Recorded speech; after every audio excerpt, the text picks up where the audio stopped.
Aquí comienza Red Más Noticias. Buenas noches y bienvenidos. 8 policías murieron en un atentado terrorista en el Urabá antioqueño cuando acompañaban a un grupo de restitución de tierras. Al parecer, el atentado también iba dirigido a un juez que acompañaba a la comisión. Para ampliar esta información, hacemos contacto con Paola Conde, quien se encuentra en la dirección de la Policía Nacional. Paola, buenas noches y adelante. Buenas noches, Paula. Pues este acto terrorista se produjo en la vía que conecta a San Pedro de Urabá con la vereda del Tomate en el departamento de Antioquia. Los uniformados adelantaban un proceso de restitución de tierras cuando fueron víctimas por estos explosivos puestos por el Clan del Golfo. Este atentado contra la fuerza pública dejó como saldo la muerte del subintendente Fabio Sarmiento, quien deja a 2 niñas de 4 y 2 años. Asimismo, fallecieron 7 patrulleros, identificados como Alfonso Sierra, John Jairo González, José David Pérez, Darlin Rodríguez, Jorge Pacheco, José Alejandro Sade y Giovanni Rodríguez. En el siguiente informe les damos detalles de este hecho que enluta al país. En la carretera que comunica San Pedro de Urabá con Arboletes en Antioquia, a la altura de la vereda El Tomate, hacia las 8:20 de la mañana, fue detonado un artefacto explosivo al paso de una caravana de la policía que escoltaba una comisión de la Oficina de Restitución de Tierras, acabando con la vida de 8 uniformados. Esta operación contra nuestra Policía Nacional reviste de luto a toda la fuerza pública, a todo el gobierno y yo diría a toda la nación, y refuerza nuestra voluntad para desmantelar definitivamente al Clan del Golfo. Los policías que cayeron en el ataque fueron el subintendente Fabio Sarmiento y los patrulleros Never Alfonso Sierra Franco, John Jairo González Cardona, José David Pérez Hernández, Darlin Rodríguez, Jorge Pacheco, Giovanni Rodríguez y José Alejandro Sade Ballesteros. El presidente Juan Manuel Santos rechazó el hecho. Quiero expresarle nuestra solidaridad, nuestro apoyo a todas las familias de los policías que murieron. Las autoridades locales aseguraron que se prestará la ayuda necesaria a las familias de las víctimas. La policía se encontraba acompañando a los fiscales para realizar ya la conclusión de los procesos que adelantaban para iniciar la entrega de las tierras a las personas que son víctimas. Según informó el ministro de Defensa, 3 integrantes del Clan del Golfo fueron abatidos en medio de los operativos que se adelantan en la zona. En estos hechos también fallecieron 3 terroristas del Clan del Golfo. Desde la dirección de la policía, Paola Conde para Red Más Noticias. Paola, gracias por su informe. Dolor de patria, realmente es lo que hay que decir en este momento. Mauricio, buenas noches. Si es que tienen algo de buenas estas noches de hoy, con estas noticias tan duras y que nos duelen tanto. ¿Cómo le va? Hola, Paula. Vuelve y juega el Clan del Golfo, ¿no? Vuelve y juega, y la verdad es que sí. Todo apunta a que sería el Clan del Golfo, pues porque este atentado ocurre en la zona donde ellos se mueven, en la zona donde ellos cometen todo este tipo de atrocidades. Y al respecto, no solo las declaraciones que hacía el presidente, que ya las veíamos, sino que también trinaba el presidente Santos y decía que toda la contundencia para ir tras los responsables de este hecho. Y sobre eso me quiero detener. ¿Esa contundencia en qué va, Mauricio? Esta lucha contra el Clan del Golfo, ¿quién la está ganando? ¿Ellos o nuestras fuerzas militares? ¿Qué debe saber el país acerca de lo que se está haciendo? Paula, yo creo que es importante tratar de ver las cifras y tratar de ver los hechos antes de la reacción emocional de decir, claro, es que las zonas que antes tenían las FARC ahora están siendo peleadas por las BACRIM, por el Clan del Golfo, por las disidencias de las FARC. El Estado ha sido incapaz de llenar las zonas o de ocupar las zonas que antes tenían las FARC. Un momento, pausa, porque con el Clan del Golfo hay algunas cosas, algunas cifras que por lo menos dan cierta ilusión. Recuerden ustedes que en los últimos 3 años ha habido operaciones contra el Clan del Golfo que ha significado dar de baja, literalmente dar de baja a 90 miembros más o menos del Clan del Golfo y haber capturado a casi 2.000 miembros del Clan del Golfo. 90 miembros y casi 2.000. Y lo más importante es que la cúpula del Clan del Golfo ha sido diezmada de manera importante. Ustedes se acordarán, en septiembre pasado, alias Gavilán, que era el número 2, fue dado de baja. En noviembre fue dado de baja alias Inglaterra. Y hace poco, apenas hace 3 semanas, fue dado de baja el número 3 de esa organización. Y de esa manera prácticamente se va fragmentando y se va quedando sin cúpula. Mientras tanto, ustedes saben que por un lado el Clan del Golfo golpea y por otro lado busca la negociación. Alias Otoniel, que es la cabeza del Clan del Golfo, ha dicho varias veces, nosotros estamos dispuestos a someternos a la justicia.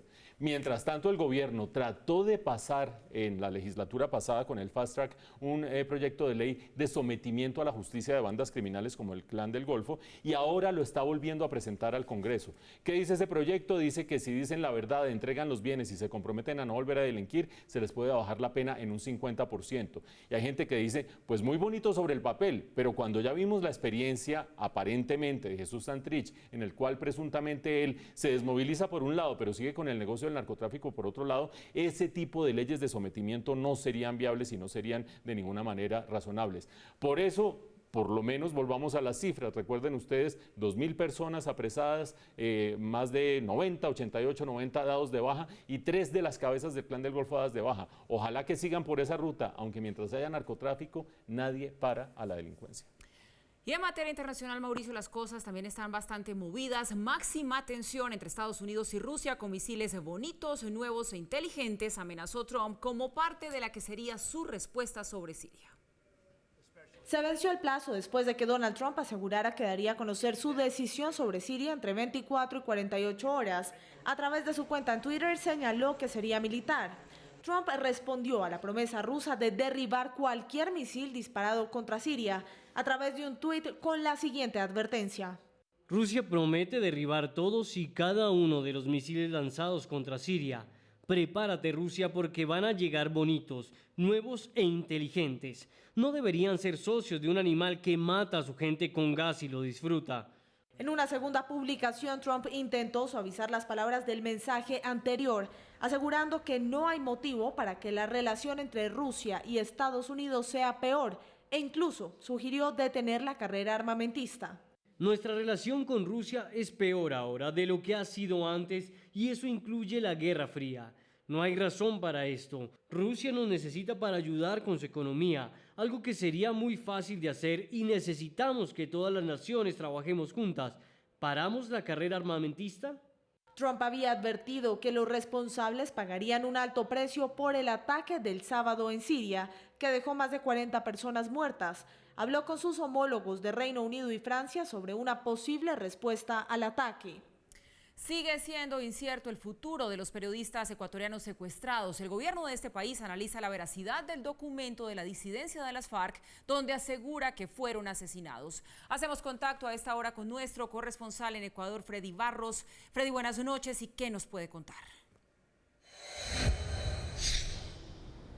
Hola, gracias Paula. Buenas noches. Total incertidumbre entre los familiares de los periodistas de Diario El Comercio secuestrados hace ya 17 días. La tensión llegó al máximo al conocerse un supuesto comunicado que daba cuenta del fallecimiento de ese equipo. Las autoridades ecuatorianas se pronunciaron al respecto.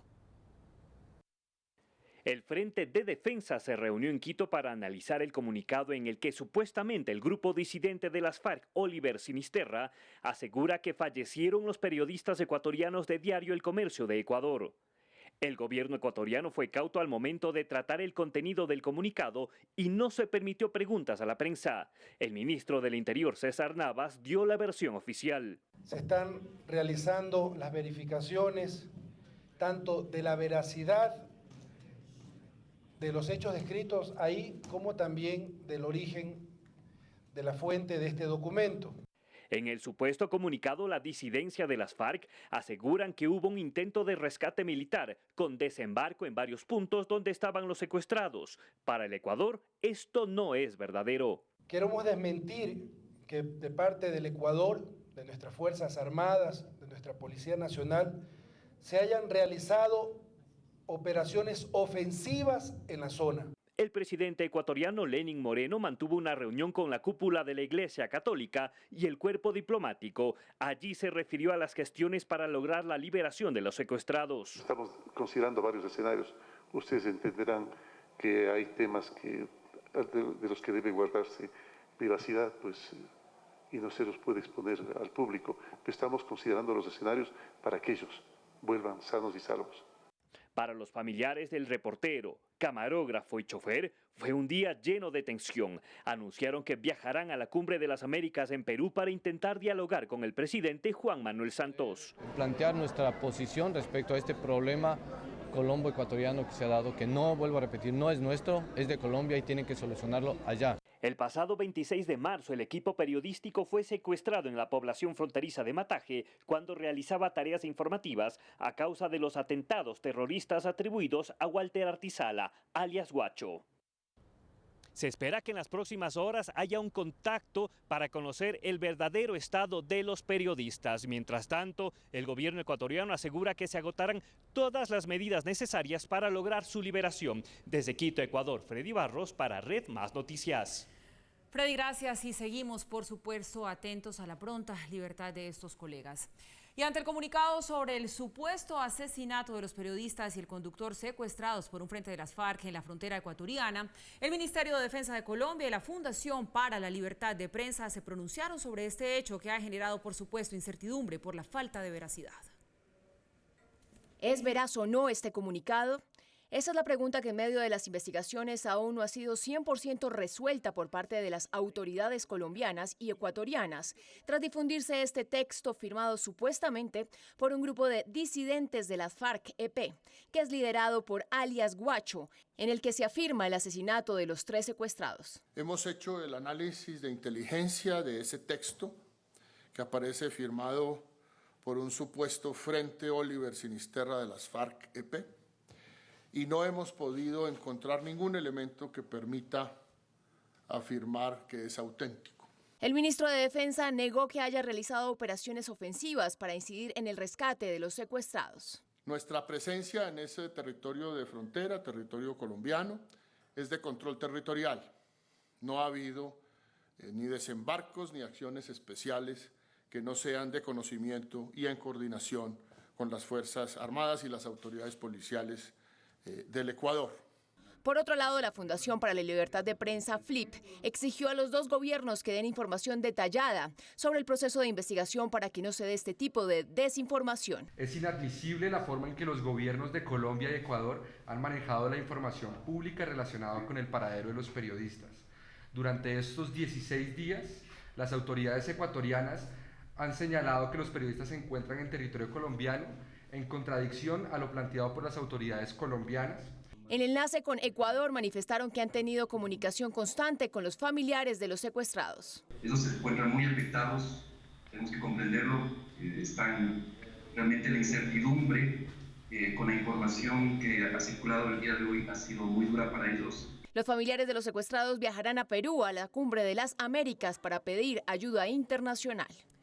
La Corte Suprema de Justicia asegura que el proceso de extradición de Jesús Santrich por narcotráfico tiene que pasar primero por la Jurisdicción Especial para la Paz. De comprobarse que los supuestos hechos ocurrieron después de la firma de paz, procederá a la intervención de la Corte. El presidente de la Corte Suprema de Justicia reveló la posición jurídica del Alto Tribunal sobre el proceso de extradición de Jesús Santrich. Jesús Santrich goza en este momento de un estatus que adquirió por su pertenencia a la FARC-EP y que al mismo tiempo se consolidó al momento de que el 1 de diciembre de 2016 el gobierno nacional con las FARC firmó un acuerdo de paz. Según el magistrado, desde esa perspectiva, es la Jurisdicción Especial para la Paz la que en primer lugar debe estudiar el caso. Si los hechos que se le imputan al señor Jesús Santrich sucedieron antes o después del 1 de diciembre de 2016. Una vez se surta ese trámite y el proceso administrativo en el Ejecutivo, la Corte entraría a conceptuar la viabilidad de extradición del ex líder de la antigua guerrilla de las FARC. Efectuadas las pruebas relativas señaladas por la ley, la Corte Suprema de Justicia emite el concepto. Santrich, quien se encuentra recluido en los calabozos del búnker de la Fiscalía, ha manifestado por intermedio de sus abogados que no es un narcotraficante y que continúa comprometido con el proceso de paz. Hoy en la Alianza Caracol 6 AM y Red Más Noticias estuvo presente Patricia Linares, presidenta de la JEP. Allí explicó en el caso de Jesús Santrich que solo se pronunciarán sobre si el delito fue posterior o antes de la firma del acta del acuerdo y sobre las dudas que existían sobre si la JEP podía tomar o no decisiones sin tener el reglamento terminado. Esto dijo. Tenemos herramientas y que en el caso específico del caso que estamos comentando, o de la situación mejor que estamos comentando, el mismo acto legislativo en el artículo que les he mencionado, que es el artículo 19 transitorio, nos da todos los elementos procesales para poder proceder, ¿sí? Y esto no es extraño en el mundo jurídico. Y el presidente Santos sostuvo una reunión con Rodrigo Londoño y varios jefes del partido político FARC para explicarles en qué va el caso de Jesús Santrich y darles un parte de tranquilidad a los exguerrilleros frente a lo pactado en Cuba.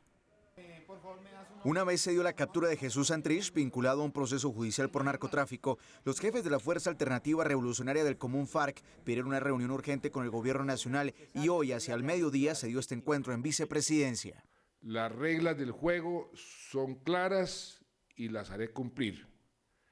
El que haya delinquido o delinca después del 1 de diciembre del año 2016 se va para la cárcel. Santos pidió a la Justicia Especial para la Paz que analice las pruebas que vinculan a Santrich. Deberá verificar que los cargos contra Jesús Santrich son por hechos posteriores a la firma del acuerdo final. A Santrich, como a cualquier ciudadano, se le deben respetar sus derechos y se garantizará el debido proceso. Fue claro en enviarle un mensaje a los exguerrilleros que están en su proceso de reincorporación. Todos los excombatientes que se mantengan en la legalidad, que han cumplido y cumplen con lo pactado, que son por fortuna la inmensa mayoría, no tienen nada que temer. Tanto el gobierno como el partido FARC acordaron crear un comité especial para acelerar la implementación de algunos de los puntos del acuerdo que se encuentran estancados.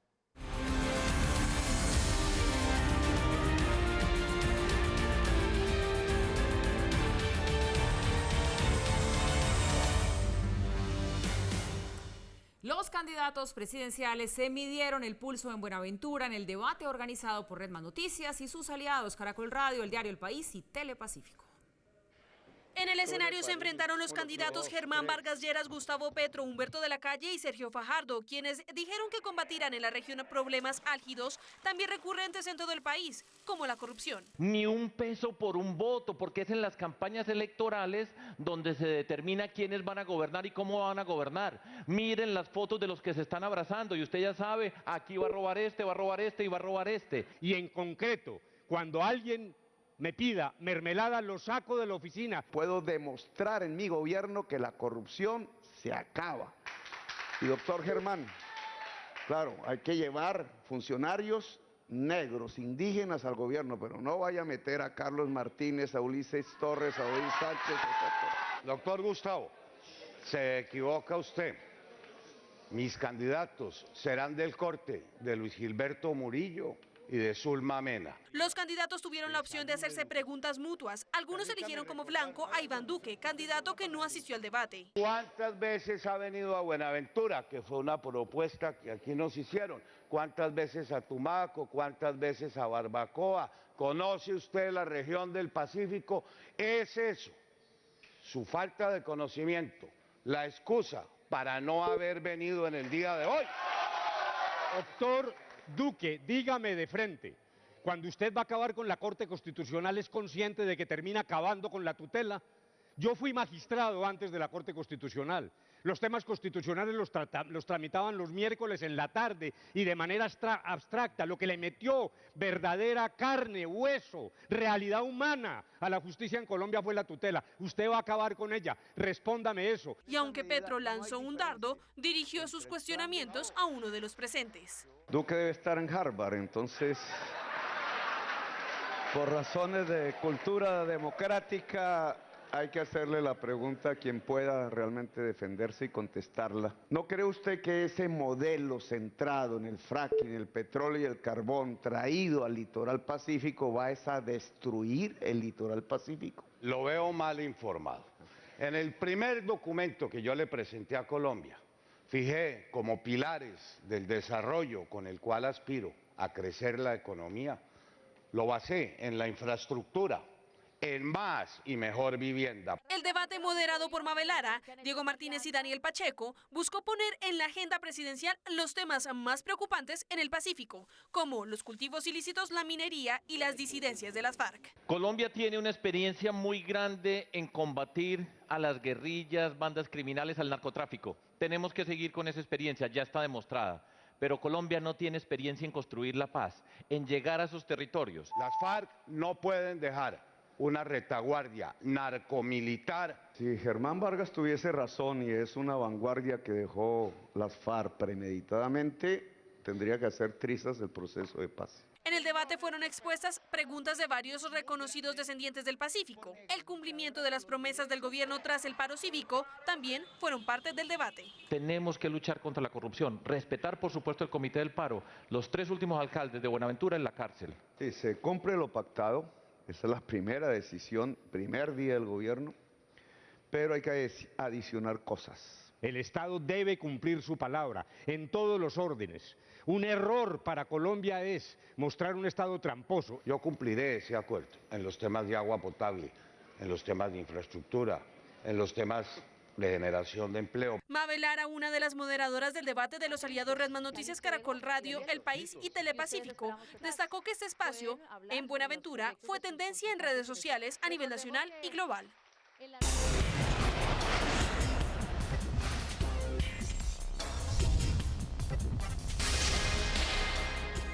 Iván Duque del Centro Democrático y Gustavo Petro, aspirante de la izquierda, lideran la encuesta polimétrica Cifras y Conceptos en alianza con Caracol Radio y Red Más Noticias, que midió la intención de voto de los colombianos de cara a las elecciones presidenciales. ¿Por cuál de los siguientes posibles candidatos presidenciales votaría usted? Iván Duque, 35,4%. Gustavo Petro, 24,6%. Germán Vargas Lleras, 10,7%. Sergio Fajardo, 9,9%. Humberto de la Calle, 3,1%. Vivian Morales, 1%. Piedad Córdoba, 0,4%. Voto en blanco, 4,5%. No sabe, no responde, 10,4%. Bueno, pues ahí está Mauricio, sigue esta carrera a la presidencia, podríamos decir que con la misma tendencia que mostró nuestra encuesta pasada, y es que el candidato Duque y el candidato Petro serían los que pasarían a segunda vuelta. Además, al parecer, sí habría segunda vuelta, y en el cambio de los coleros, pues que Germán Vargas logra ubicarse en tercer lugar por encima de Fajardo, diferencia poquita, pero está por encima. Paula, esta encuesta hay que verla no solo comparada con la anterior encuesta de Cifras y Conceptos, sino con el contexto de las encuestas recientes de otros encuestadores. Creo que hubo una por ahí atípica que ubicaba a Iván Duque cerca del 50%, 40 y pico por ciento, pero fue atípica porque muy pronto salieron otro par de encuestas que coinciden más o menos con la que tenemos el día de hoy. Grosso modo, Iván Duque alrededor de 35 puntos. Grosso modo, Gustavo Petro entre 20 y 25 puntos. Y después el lote perseguidor. De ahí surgen 3 preguntas. La primera de ellas, ¿lograría Iván Duque ganar en primera vuelta? Pues parece que con una encuesta y otra encuesta y otra encuesta, la respuesta es no, porque esa atípica de 40 y pico por ciento no se ha vuelto a ver. Segunda pregunta, ¿logra Gustavo Petro recortarle suficiente terreno a Iván Duque como para terminar derrotándolo o terminar siendo puntero en esa primera vuelta? Pues parece que no. No sé cuál sea el techo de Gustavo Petro, se lo han puesto muchas veces y siempre lo ha roto, que 12% y siguió para arriba, que 15% y siguió para arriba, pero bueno, digamos que hace rato está rondando el 25% y de ahí no parece subir. Pregunta número 3, que es en realidad la más interesante en este momento. ¿Alguno de los del lote que persigue logra desbancar a Gustavo Petro para pasar a segunda vuelta? Esa pregunta es muy relevante porque el día de hoy se conoció que finalmente el partido de la U terminó adhiriendo, después de muchos coqueteos y muchos devaneos, terminó adhiriendo a Germán Vargas Lleras. Ustedes vean las cifras, Gustavo Petro 24,6%, Germán Vargas 10,7%. Grosso modo, ahí hay 14 puntos de diferencia. Logra con alianzas, como decía la revista Semana en un titular, las alianzas, el nuevo tanque de oxígeno de Germán Vargas Lleras, logra con alianzas, adhesiones y maquinaria Germán Vargas Lleras compensar esa diferencia de 12, 14 puntos que le puede llevar el segundo lugar Gustavo Petro. Esa es la gran pregunta que hay que hacerse. Algunos expertos dicen, sí, la maquinaria puede mucho, otros dicen, quién sabe si pueda. ¿Y por qué es clave esa pregunta? Porque cuando uno piensa en la segunda vuelta, acuérdense, la mayoría de la gente en Colombia vota en contra de y no a favor de. Y el negativo más alto lo tiene Gustavo Petro con 44%, segundo Iván Duque con 25% y tercero Germán Vargas, perdón por la equivocación, 13%. Germán Vargas puede estar ahí escondido detrás para en una segunda vuelta no terminar siendo víctima de los odios, pero le falta todavía bastante trayecto a esto y bastantes puntos a él. Y esta es la ficha técnica de la encuesta polimétrica.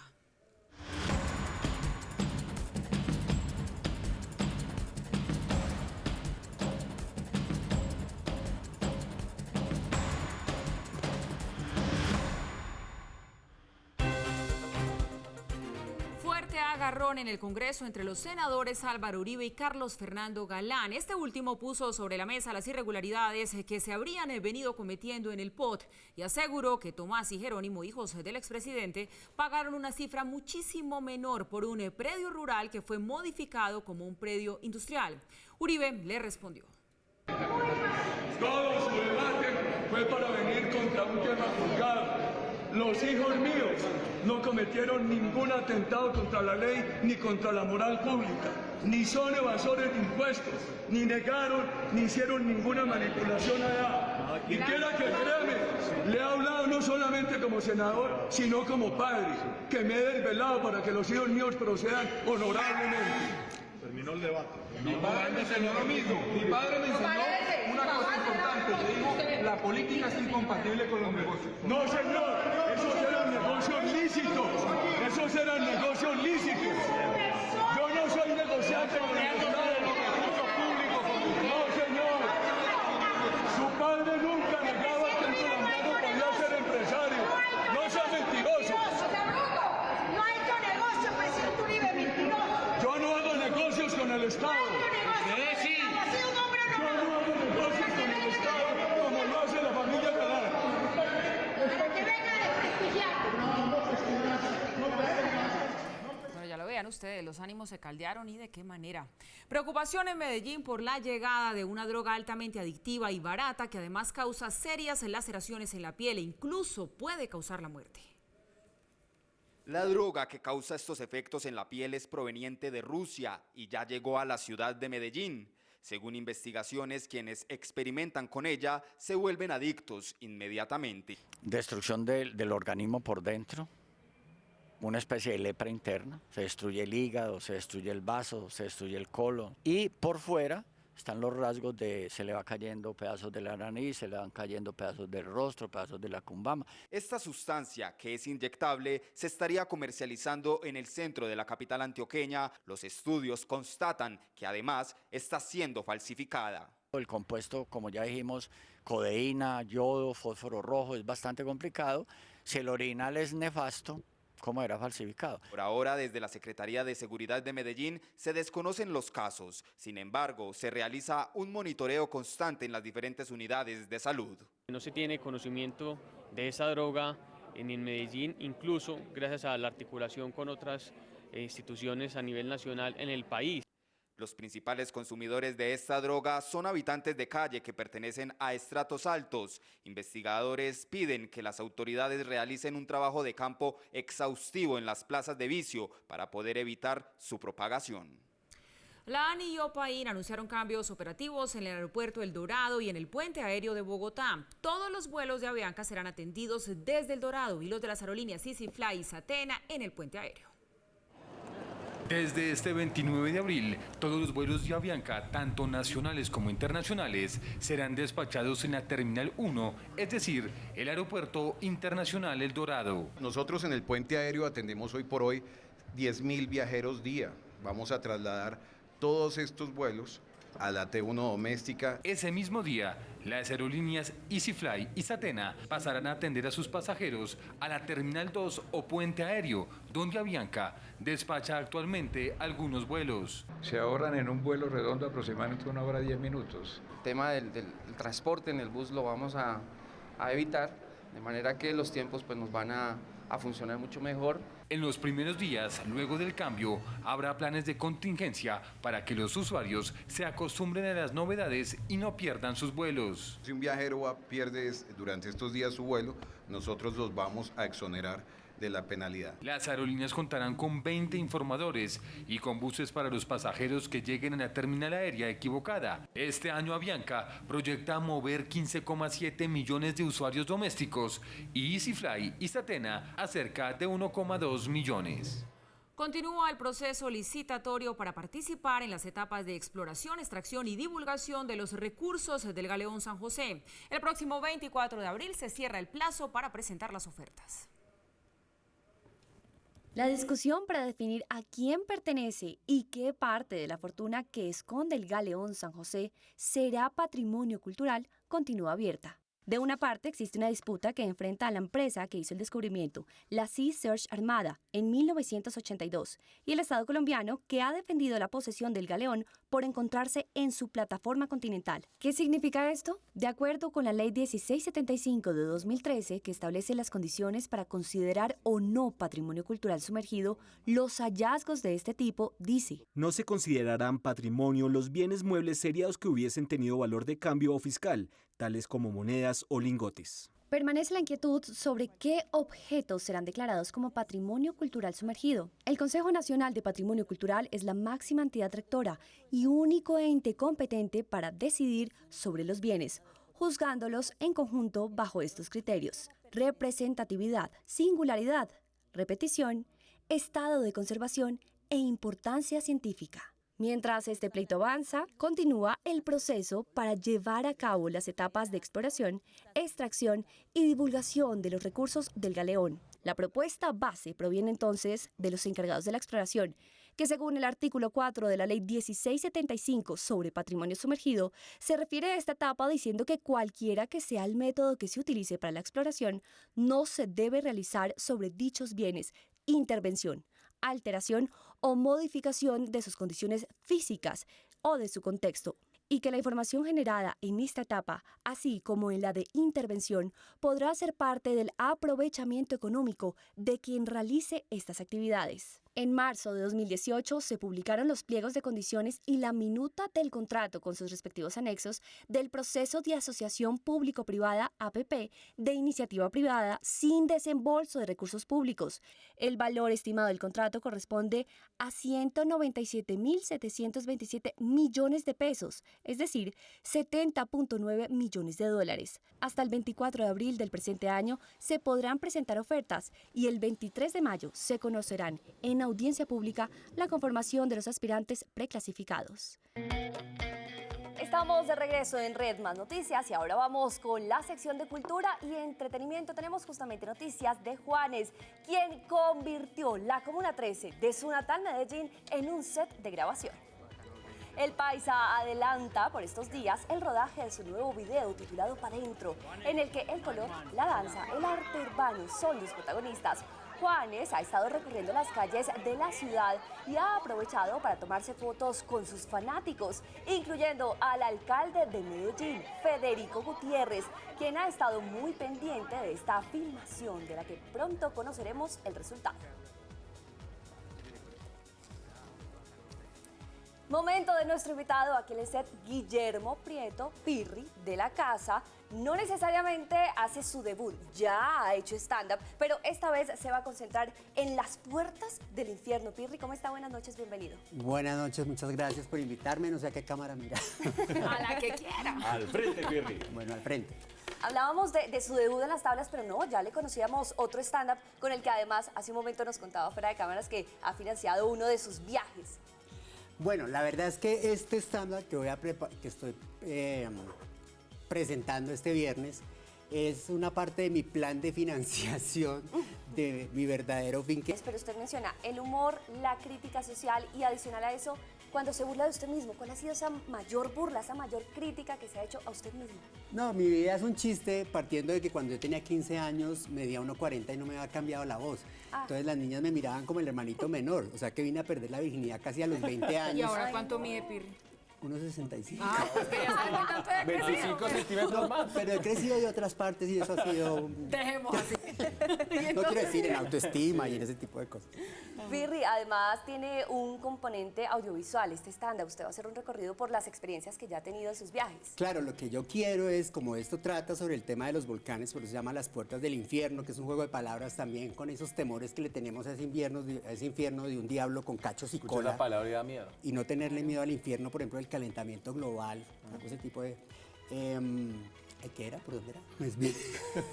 Que la ayuda audiovisual que usted va a tener allá. Claro, entonces lo que quiero... El calentamiento global lo desconcentró, nos desconcentra. Sí, quiero que la gente por primera vez vea en pantalla gigante, en 4K, lo que va a ser el documental. Entonces armé unos cortos pequeños de 4 minutos con una música espectacular, con imágenes como las que están viendo ahí al fondo, donde la gente puede sentir lo que fue bajar y pararse frente al corazón del planeta en el cráter de lava más grande del mundo, que es el del Niñarongo en el Parque del Congo, en la República del Congo, o en este de Marum en Vanuatu. Oiga, Pirri, a usted lo hemos visto metido en el cráter de un volcán, nadando con tiburones, bailando en Guayuco al lado de una tribu que no le garantizo que lo mire bien cuando usted está en Guayuco.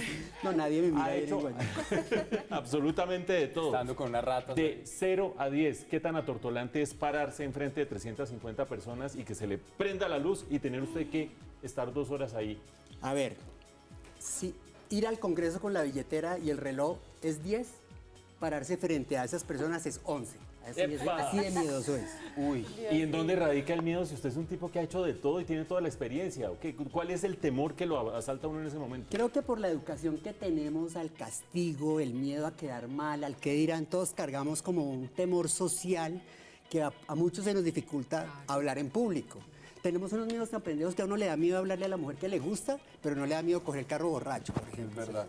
Es como Entonces yo creo que uno trae esas inseguridades desde la misma adolescencia y por más que logra superarlas de alguna manera siempre le hace uno así como decían en el colegio, culillo le da. Bueno, le va a dar culillo, Paola. Dios mío, no, pero estamos listos y esperemos que no le dé culillo y que todo salga muy bien. El 13 de abril, ¿dónde es la cita? La cita es el 13, que es ya este viernes, a las 8 de la noche en el Teatro Roberto Arias Pérez de Colsubsidio. 1000 personas, hermano. Ay, no me lo asusté más, Mauricio. 1000 personas. No, ya me siento como el juez que pitó ese penalti. ¿Fue penalti o no fue subsidio? Estamos hablando de la cita con subsidio, ya nos dijo usted. Pero espérame que yo me quedé si fue penalti o no fue penalti. No, yo de fútbol no sé. A las 8 de la noche... Teatro Roberto Arias Pérez. Las boletas, ¿se puede decir? Claro. En primerafila.com las pueden Para esas conseguir. 1000 personas que lo van a ir a ver.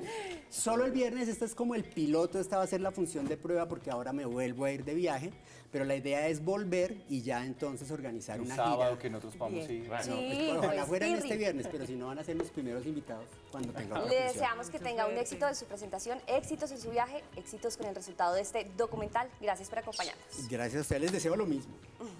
Y llegamos así al final de esta emisión. No olviden mañana aquí en nuestro canal desde las 6 de la mañana toda la información y las noticias con Darío Arizmendi y su equipo en alianza de Caracol Radio y Red Más Noticias. Lo mejor de la radio y lo mejor de la televisión. Gracias por acompañarnos y que descansen.